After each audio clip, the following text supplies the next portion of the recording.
Bonjour Isia. Bonjour Aurélie. On va parler Pérou aujourd'hui, on est d'accord? C'est bien, ça fait déjà 2 podcasts qu'on parle Pérou. Mais je crois qu'aujourd'hui, on va parler de choses un peu plus gaies que la crise politique. Que la crise politique au Pérou. En même temps, je crois qu'il n'y a pas de difficulté à parler de quelque chose de plus gai qui se passe au Pérou. Ah oui, Voilà. on est d'accord. Oui, moi je vais vous mettre un petit peu de soleil dans les oreilles et puis je vais vous donner envie de danser. Allez, c'est parti.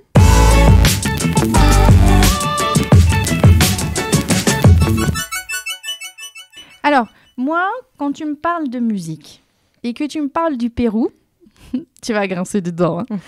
Mais on est d'accord qu'on a tous déjà vu ou entendu un groupe péruvien habillé J'ai avec l'image. des habits colorés. Voilà, on les a tous déjà croisés, ces gens-là. Et effectivement, musique péruvienne, c'est ça que j'ai en tête. Tu sais, c'est un peu comme tu me disais, quand tu penses au Pérou et au paysage, à quoi tu penses? La cordillère des Andes, au lama, les clichés de base. Mais la musique péruvienne, c'est pas que ça. Et c'est un peu l'idée de ce podcast, c'est ça? Oui, tout à fait. L'idée du podcast en général, c'est de déconstruire un petit peu les Allons-y. clichés péruviens. Déconstruisons. Donc, c'est parti. Alors, pour commencer, au Pérou, juste pour expliquer un peu où je vais, on retrouve l'héritage de beaucoup de cultures. C'est pour ça que si on pense que à la culture espagnole et à la culture andine, en fait, on n'a qu'une petite partie de ce qu'est le Pérou. Et il y a des populations immigrées pour différentes raisons, à différentes d'histoire époques. à un moment Voilà. Et il y a souvent eu des fusions de cultures, en fait. Et c'est le cas, par exemple, dans la gastronomie, avec la cuisine chifa. Et ça, ce sera sûrement l'occasion d'un prochain podcast. Allez. La cuisine sino-péruvienne, donc chinois et péruvien. Et péruvien. Ouais. Beau mélange. Ouais, mais j'imagine. ça donne l'eau à la bouche. Mais clair, tu me fais envie. Et parfois, on retrouve donc des mélanges dans la musique. Et donc, le premier style musical que je veux vous présenter, c'est la musique afro-péruvienne. Donc, mélange de sonorités africaines, percussions, et le côté un peu péruvien, la fête, la salsa et tout ça. Donc, ça donne la musique afro-péruvienne. Ça date du XVIe siècle, en fait. Ah, si loin. Oui, voilà, le Pérou a été, ils sont arrivés début du XVIe siècle, les Espagnols, au Pérou à peu près, on va dire, tout début. Et ils ont amené avec eux les esclaves africains. Ils se sont dit, tant qu'à faire, on y va, tranquille, comme ça, on emmène nos affaires, nos chiens et nos esclaves. Et puis c'était surtout pour faire face au manque de main-d'œuvre indigène qui avait, ils les avaient tellement persécutés. Du coup, vous n'avez plus personne pour vous faire les petits boulots. Oui, la logique. Donc on n'est pas là pour parler d'histoire, on revient à la musique. La musique afro-péruvienne, c'est des rythmes assez endiablés et des paroles plutôt engagées sur la condition des Africains et leur culture. Et moi, je voulais vous parler en particulier de Susana Baca. C'est l'une de leurs représentantes. Et pourquoi ? Parce que ça me fait un petit clin d'œil au premier podcast que j'ai présenté. Rien à déclarer, je rappelle, il est sur notre chaîne YouTube. Voilà, tout à fait. Rien déclaré. Donc, le roman que j'ai traduit commence avec des rythmes, en fait, afro-péruviens, parce que Diana, la protagoniste, l'écoute dans sa chambre de pute. C'est vrai. À la radio. Voilà. Et Diana, elle est métisse. Donc, samba, en fait, on appelle ça. C'est un mélange, on va dire, plutôt andin noir, andin africain. On appelle ça samba. Il n'y a pas de traduction. Nous, on dit métisse pour tout le monde. Peu importe en français. Oui, c'est la réalité en même temps. Métisse veut bien dire mélange. Tout à fait. Donc, mais ils ont aussi mestis. Mais voilà, samba, c'est vraiment des catégories, on va dire, de métis. Et donc, là, il y a un vrai parallèle entre le passé de ses ancêtres, esclaves africains, et son vécu à elle en tant qu'esclave sexuelle. Bref. Je vous laisse découvrir le son, vraiment. C'est me van los pies. J'ai les pieds qui me démangent. Je l'ai traduit comme ça. Traduction Isia Dwix. Allez. De Susana Baca. Ok. Alors, allons-y. Un petit morceau. Menéalo, pa' aquí, menéalo, pa' allá, menéalo, pa' aquí, Muéalo. Vaya. Pa' aquí, pa' allá, pa' aquí, pa' allá, pa' aquí.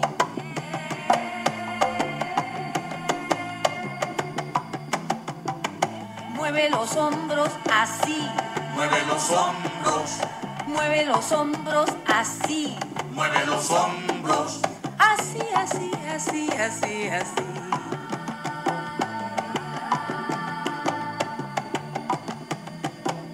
Saca la mano. Sácalo. Oui, effectivement. Ah non, ça donne envie de danser, effectivement. C'est entraînant comme musique. J'aime beaucoup les percussions. Moi aussi, on trouve vraiment, voilà, c'est ça, les percussions africaines. Et puis, il faut savoir que le cajon, qui est une caisse, je sais pas si tu connais, mais c'est un instrument qui est assez connu ici en France, qui est assez utilisé, hein, c'est une percussion. Et donc, originaire plutôt du Pérou. C'est vraiment un instrument qu'on retrouve là-bas. Et voilà, c'est chouette. Ça, tu mets ça et en fait, franchement, c'est dur de pas être de bonne humeur après avoir écouté ça. Oui, c'est ça te met une bonne mood. Oh, je suis d'accord. Après, effectivement, tu me parlais de quoi? Du caron, en fait? C'est un instrument... Caron, ouais. D'accord. Caron. Carreau. le caisson, la caisse, ça veut dire. C'est une caisse, et c'est une caisse en métal ou c'est non, en bois, en et bois? Tu t'assois dessus, à califourchon dessus. Ah oui, ok. D'accord. Ça te parle? Oui, ça y est, c'est bon, j'ai remis. Voilà. D'accord. Et maintenant, on va partir sur un tout autre style. Ok.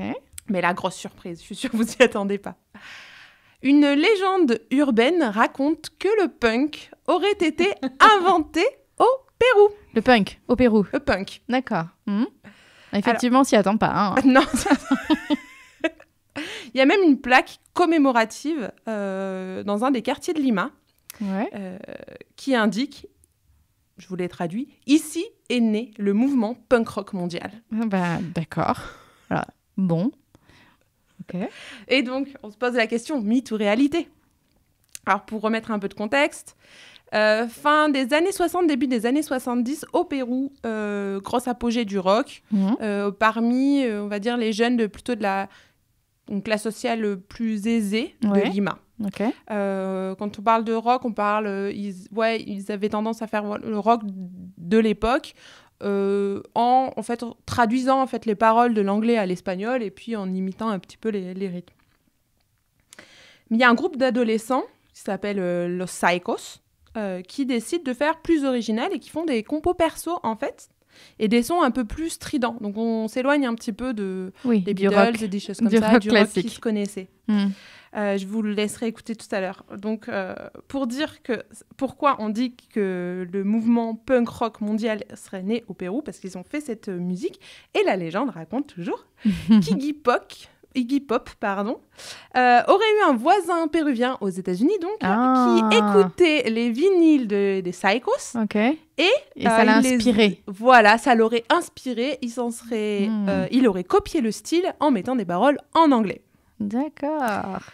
Alors, c'est un beau mythe, selon le journal indépendant La Moula, un journal péruvien, qui explique que oui, les Psychos, ils ont créé des chansons singulières, uniques, personnelles, à la différence de leurs contemporains qui faisaient que recopier, et qu'ils ont des guitares un peu mal accordées, la voix du chanteur fait penser un petit peu au punk, les paroles également, mais il est quand même difficile de les considérer comme des précurseurs de ce mouvement international, parce que c'était quand même fait une imitation, mais avec maladroite. Oui, ou plus finalement. Voilà. Un talent particulier. Un talent particulier. Ils ont voulu faire original et voilà. Ouais. Est-ce que c'est vraiment les précurseurs? Les précurseurs, je ne sais pas. Est-ce que l'histoire d'Iggy Pop est vraie? J'en doute.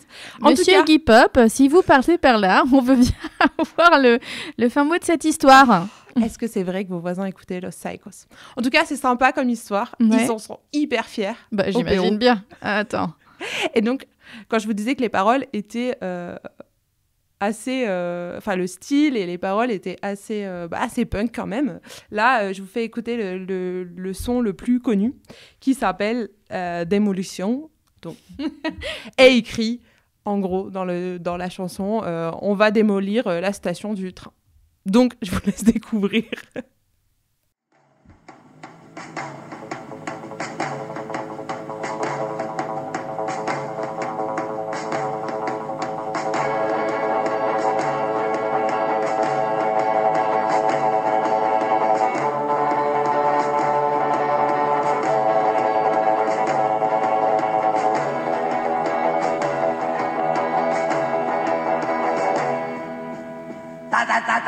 ta ta ya ya ya ya. Echemos abajo la estación de tren. Echemos abajo la estación de tren. Echemos abajo la estación de tren. Echemos abajo la estación de tren. Demoler, demoler, demoler, demoler. Echemos abajo la estación de tren. Demoler, demoler la estación de tren. Demoler, demoler la estación de tren. Ta ta ta ta ta ta ta ta ya ya ya. Alors, Un peu rebelle, ça, c'est sûr. rien que dans les paroles, on est d'accord. Mais du coup, effectivement, tu sens quand même cet air de rock derrière, un peu vintage. Bah, après, c'est d'époque, Oui, c'est ça. 1964, cette chanson, donc oui. Ok. Eh bien, écoute, c'est intéressant. Moi, j'aime bien découvrir le Pérou sous tes yeux. Un petit peu, on découvre des pépites comme ça.